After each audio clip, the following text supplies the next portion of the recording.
August 1944. Over the Baltic Sea.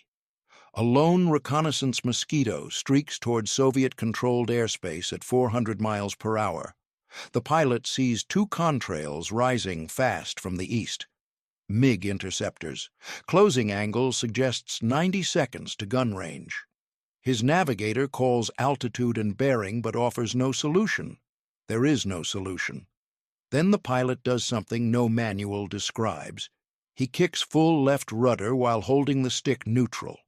The aircraft skids sideways through the sky. The radar signature vanishes. The interceptors overshoot. Years later, intelligence analysts will argue whether what happened next was luck, madness, or the single most important evasive innovation of the photo-reconnaissance war. The summer of 1944 marks a strange paradox in the air war over Europe. Allied bombers own the daylight, fighters rule the transit corridors. But in the high frontier, above 30,000 feet, alone, unarmed, racing against fuel and oxygen, the photo-reconnaissance pilot flies a different war entirely. No gunner, no formation, no second chance. The de Havilland Mosquito is the instrument of that solitude. Built of balsa and plywood, powered by twin Rolls-Royce Merlins, it is fast enough to outrun most fighters and light enough to climb where few can follow. Its cameras capture airfields, rail yards, troop movements. Every sortie feeds the vast calculus of invasion planning and strategic bombing. But speed and altitude are not armor. And by mid-1944, German and Soviet radar networks have learned to see what once moved unseen. The Baltics present a unique problem. Reconnaissance missions over Riga, Tallinn, and Königsberg require penetration of both German and Soviet airspace. The political reality is delicate. The operational reality is lethal. Soviet interceptors do not ask questions. Their standing orders are to destroy unidentified aircraft, regardless of markings. The Allies know this, the pilots know this. Yet the missions continue because the intelligence is irreplaceable. Flight Lieutenant James Archibald Byrne, known as Archie to his squadron, flies out of RAF Benson in Oxfordshire. He is 26 years old. Before the war, he worked as a surveyor in Lancashire, measuring gradients and calculating loads for railway bridges. The work taught him geometry, patience, and an obsessive respect for angles. His logbook shows 217 operational hours. He does not speak much. His ground crew appreciate this. Quiet pilots tend to return. On the morning of August 14th, Byrne is briefed for a deep reconnaissance run over the Gulf of Finland. The target is a suspected forward airfield near Narva. The route takes him north over the Baltic, then east along the coast, threading the gap between German flak batteries on the islands and Soviet radar stations on the mainland. Weather is clear. Visibility unlimited, the kind of day that makes you visible from 30 miles. He takes off at 0600 hours. The Mosquito climbs steeply, engines throttled back to cruising power once altitude is reached. At 32,000 feet, the air is thin and bitterly cold. Frost forms on the canopy edges. Byrne's oxygen mask hisses with each breath. Below, the Baltic is a slate mirror. No clouds, no cover. The first pass over the target area is textbook. Cameras rolling. He banks gently, maintaining speed, then turns southwest for the return leg. That is when his navigator, Sergeant Peter Hollis, calls out the contrails. Two of them, rising fast from an airfield near Tallinn. Vector suggests interception in less than 2 minutes. Byrne does not panic. Panic is inefficient. He pushes the throttles forward and begins a shallow dive to build speed. The Mosquito accelerates smoothly, 410 miles per hour. 420. But the contrails continue to rise. The interceptors are not German. Intelligence later confirms they are Yak-9s, flown by Soviet pilots under orders to defend the airspace at any cost. Standard doctrine is simple: outrun them. The Mosquito is faster in level flight and can outdive almost anything. But these pilots are experienced. They are climbing to altitude before committing to the chase. Once they level out, the geometry changes. If Byrne runs straight, they will have a brief window, perhaps 20 seconds, where closure rate and gun range intersect. 20 seconds is enough. Hollis suggests heading west toward the nearest Allied corridor. Byrne considers it. But the math is wrong. They are too far east. By the time they reach safe airspace, fuel will be marginal, and the interceptors will have closed the gap, so Byrne does something else. He kicks the left rudder pedal to the floor while holding the control column nearly neutral. The Mosquito does not turn. It skids. The nose yaws violently to the left while the aircraft continues to fly in roughly the same direction. The fuselage presents its full-side profile to the airstream. Drag multiplies, speed decays. But something else happens. The radar return changes. A normal aircraft reflects radar energy predictably. The returns form a consistent blip, updated every sweep. But an aircraft in a skid, fuselage canted, control surfaces deflected, airflow chaotic, scatters radar energy in unpredictable directions. The blip weakens. In some cases, it vanishes entirely for several seconds, long enough for the radar operator to lose track, long enough for the interceptor pilot, relying on ground control, to lose the geometry of the chase. Byrne holds the skid for 8 seconds. Then he releases the rudder, centers the aircraft, and rolls into a shallow dive. The Mosquito accelerates again. Hollis watches through the canopy. The contrails sweep past to the north, overshooting by nearly a mile. The interceptors do not correct. They continue on their original vector, searching for a target that no longer matches their radar picture. Byrne levels out at 28,000 feet and continues southwest. His fuel state is acceptable. His hands are steady. Hollis does not speak for several minutes. Then he asks how Byrne knew that would work. Byrne does not answer immediately. Later, in the debriefing room at Benson, he will explain his reasoning. The rudder skid was something he had experimented with months earlier, trying to understand how the Mosquito handled in uncoordinated flight. He noticed that the aircraft felt, he used the word smudged, as though it occupied more space than it should. He wondered if that smudging might extend beyond aerodynamics, if it might confuse not just the air, but the interpretation of the air. He did not know it would work. He simply knew the alternative was worse. If this history matters to you, tap like and subscribe. James Byrne's path to the cockpit was not typical. He did not grow up dreaming of flight. As a boy in Preston, he was more interested in theodolites than aeroplanes. His father was a civil engineer. His mother kept the accounts for a textile mill. Both valued precision. Dinner conversations revolved around tolerances, materials, and the consequences of small errors compounded over distance. Byrne joined the RAF in 1940, not out of patriotism, but out of logic. The war would consume young men regardless of preference. Better to choose the service than be chosen by it.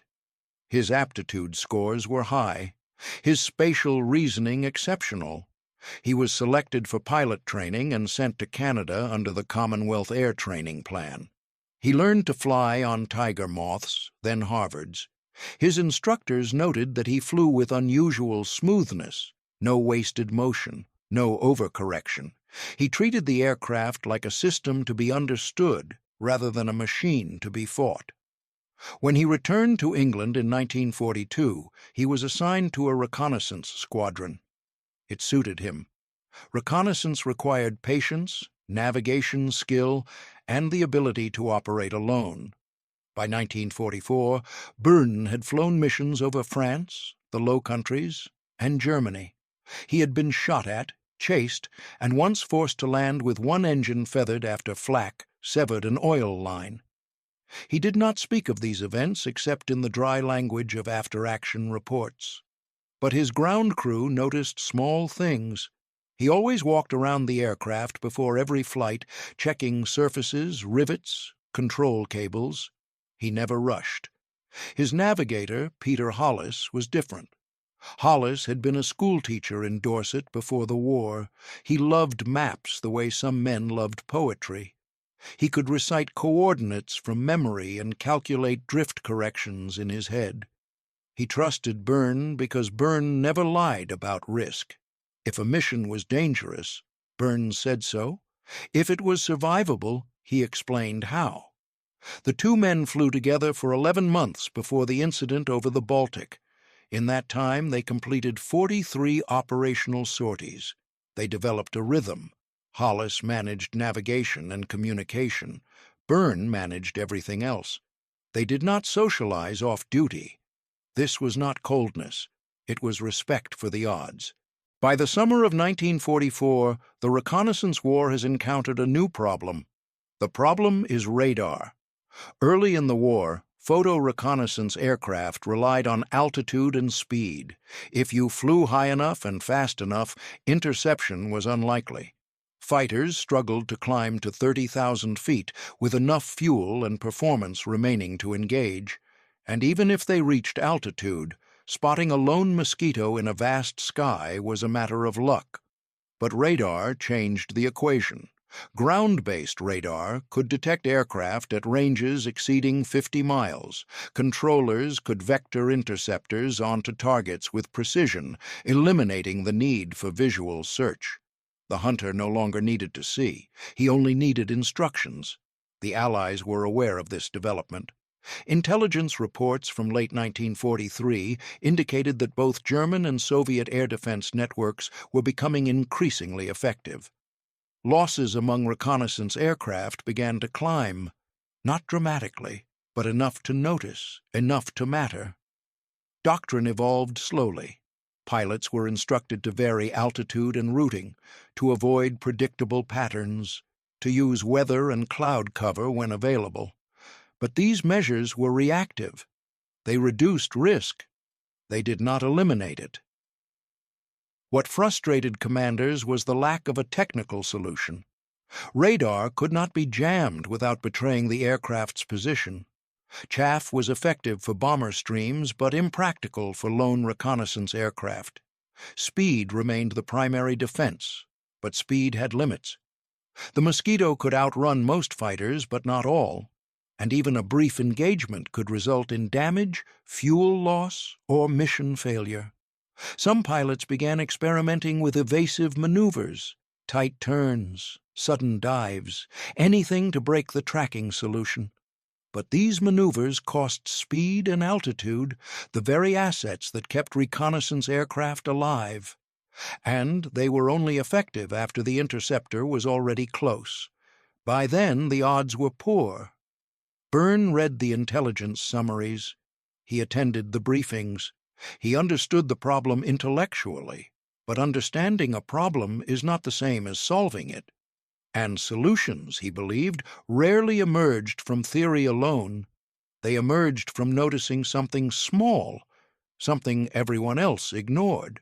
The moment that led to Byrne's innovation occurred 6 weeks before the Baltic mission. He was conducting a low-level test flight over Oxfordshire, evaluating a new camera mount. The weather was turbulent. Gusty crosswinds required constant rudder corrections to maintain heading. At one point, Byrne applied too much rudder. The Mosquito yawed sharply. Instead of correcting immediately, he held the input for a few seconds, curious about how the aircraft would respond. The fuselage slewed through the air, nose pointed 15 degrees off the flight path. The sensation was unsettling. The aircraft felt heavy, imprecise, as though it were dragging something invisible. When he landed, he mentioned the experience to his crew chief, a veteran mechanic named Arthur Greaves. Greaves asked if anything had been damaged. Byrne said no. Greaves shrugged and returned to his work. But the sensation stayed with Byrne, that feeling of the aircraft smudging through space. A week later, he requested permission to conduct a series of handling tests. His squadron commander approved, assuming Byrne was investigating a control issue. In truth, Byrne wanted to understand what happened to the Mosquito during uncoordinated flight. He climbed to 20,000 feet and began a series of rudder skids, deliberate, sustained yaw inputs with minimal bank. Each time, the aircraft responded the same way. Speed decayed, drag increased, but the behavior was not chaotic. It was predictable. He could hold the skid, then recover smoothly. He could vary the intensity. He could, in effect, modulate how much the aircraft smudged. He did not yet connect this to radar. That insight came later, during a conversation with a signals officer who had transferred from radar research. The officer mentioned, almost in passing, that radar returns were cleanest when the target presented a stable, predictable profile.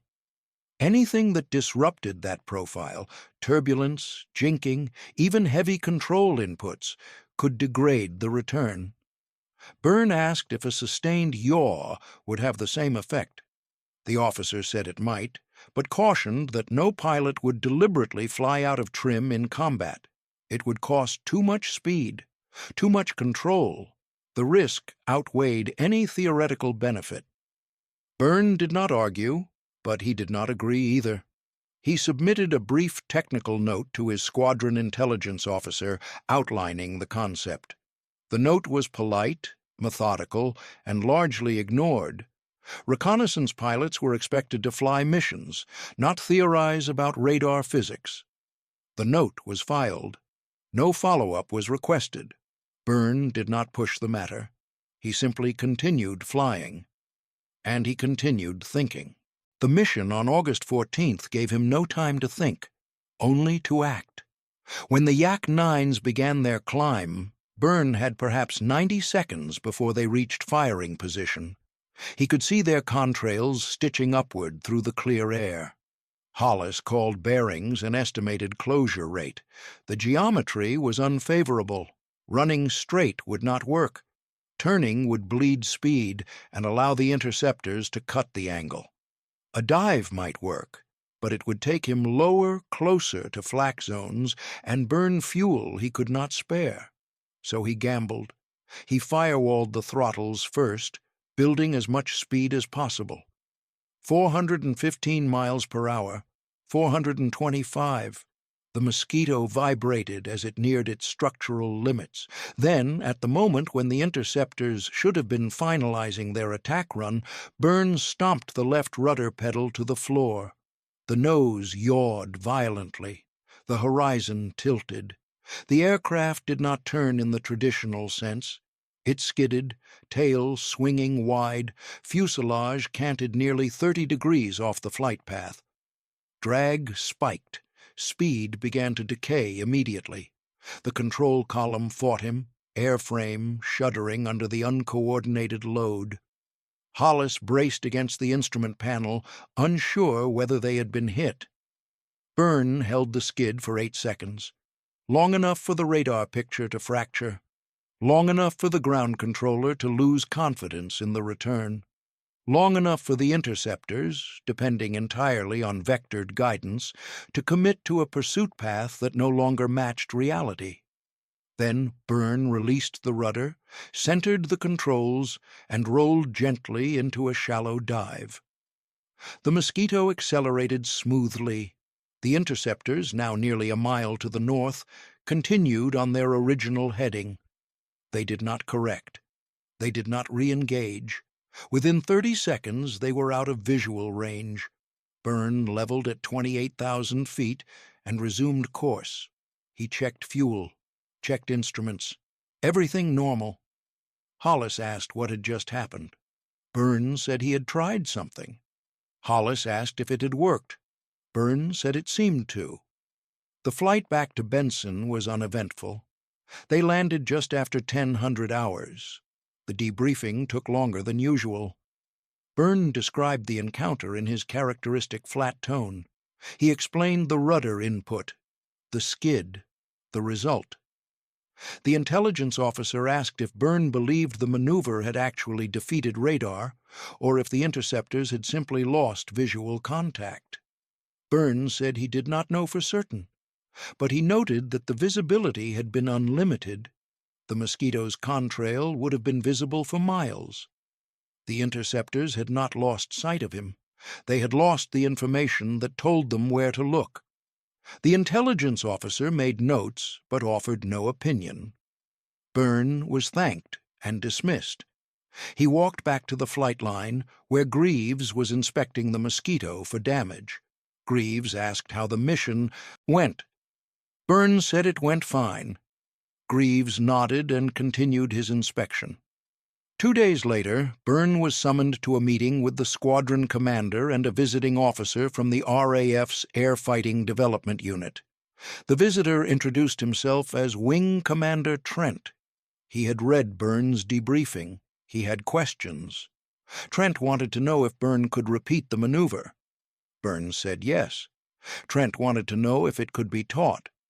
Byrne said he believed so, but that it required precise rudder control and a willingness to accept temporary loss of speed. Trent asked if Byrne had tested the maneuver under different conditions. Byrne said he had experimented with it during handling tests, but never under operational pressure until the Baltic mission. Trent leaned back and considered this. Then he said he wanted to observe a demonstration, a controlled flight with radar tracking and analysis. If Byrne was correct, if the maneuver genuinely degraded radar returns, it could have significant implications for reconnaissance operations and possibly for bomber evasion tactics. Byrne agreed. The demonstration was scheduled for August 22nd at RAF Defford, home to the Telecommunications Research Establishment. A Mosquito was fitted with tracking equipment. Ground radar units were tasked to monitor the flight. Byrne was instructed to climb to 30,000 feet, establish a stable course, and then execute the rudder skid, while radar operators recorded the returns. He took off at 1400 hours. The weather was clear. Calm air, ideal conditions for precise measurement. He climbed to altitude and established a heading of due north at 400 miles per hour. The radar locked on immediately. Byrne held course for 2 minutes, allowing the operators to establish a baseline. Then he applied full left rudder. The Mosquito yawed hard. The skid was sharper than during the Baltic mission because the air was smooth. No turbulence to soften the input. The fuselage swung through a 30-degree angle. Speed decayed rapidly. Byrne held the skid for 10 seconds, then recovered and resumed level flight. On the ground, the radar operators reviewed the recording. The results were unambiguous. During the skid, the radar return weakened significantly. In some sweeps, it disappeared entirely. The effect lasted for the duration of the maneuver and briefly afterward as the turbulence dissipated. The operators estimated that a tracking radar would lose lock for anywhere from 5 to 12 seconds, depending on system sensitivity and operator experience. 12 seconds might not sound significant, but in air combat, where interception geometry depends on continuous tracking, 12 seconds is an eternity.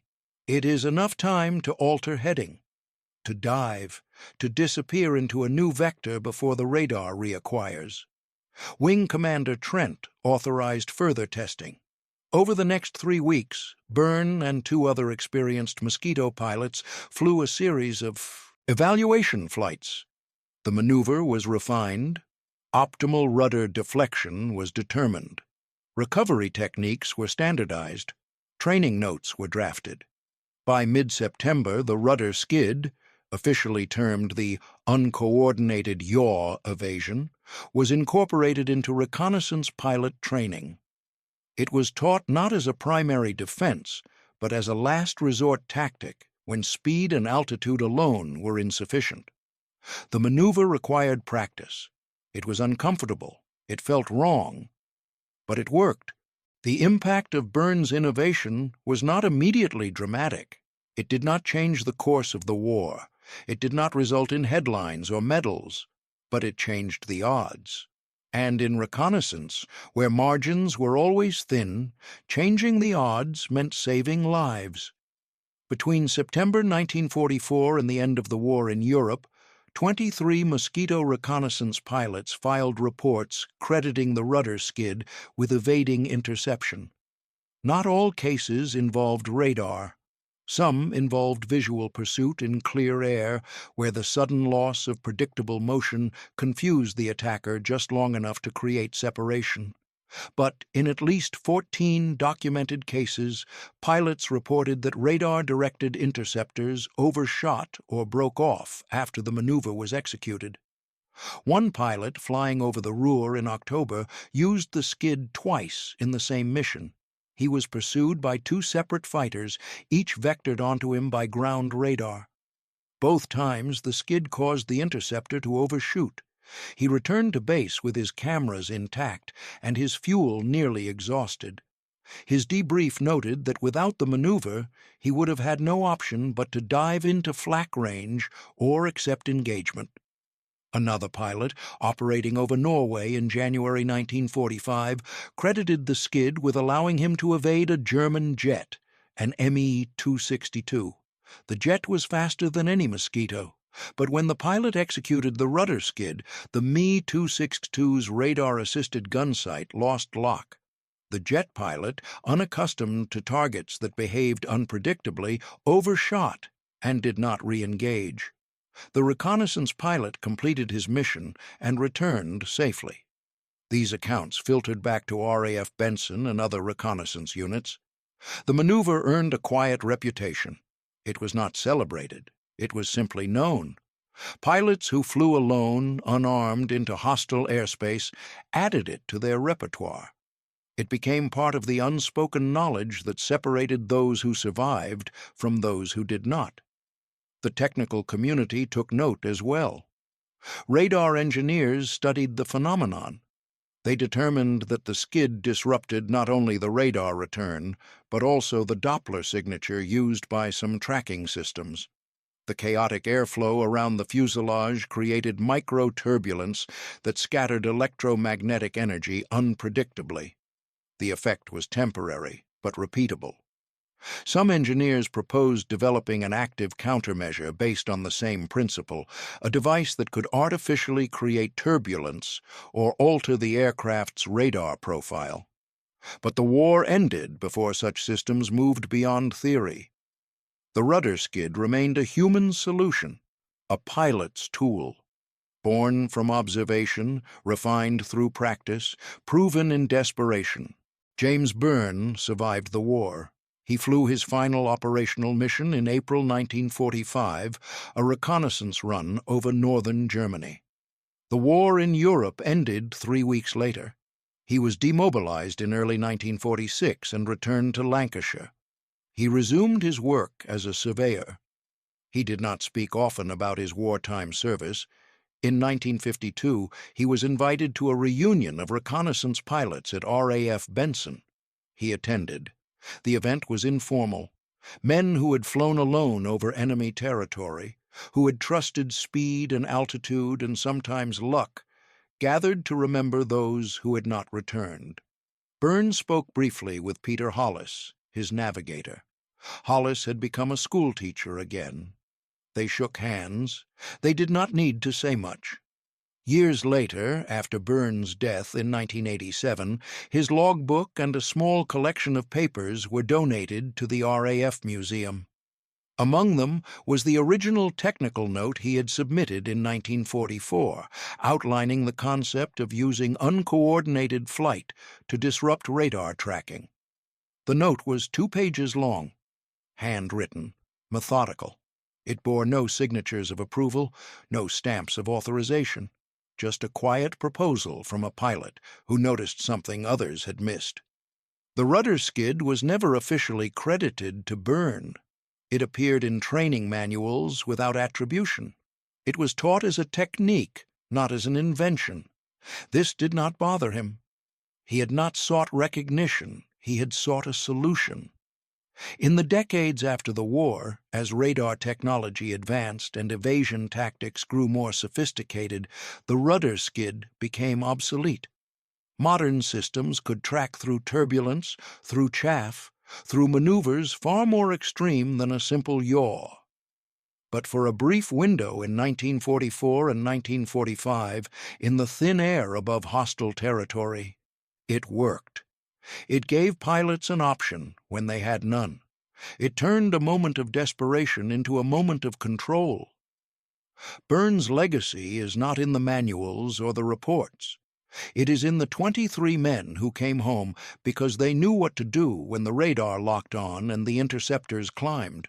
It is in the understanding that courage is not always loud, that innovation does not always announce itself, that sometimes the difference between survival and loss is a single, unorthodox decision made by someone who refused to accept that the problem was unsolvable. He was a surveyor who measured angles, a pilot who trusted geometry, a man who, when the odds were impossible, kicked the rudder and bet on physics. The sky did not care about doctrine, it cared about what worked. And for a moment in the summer of 1944, what worked was something no one had thought to try. Until he did.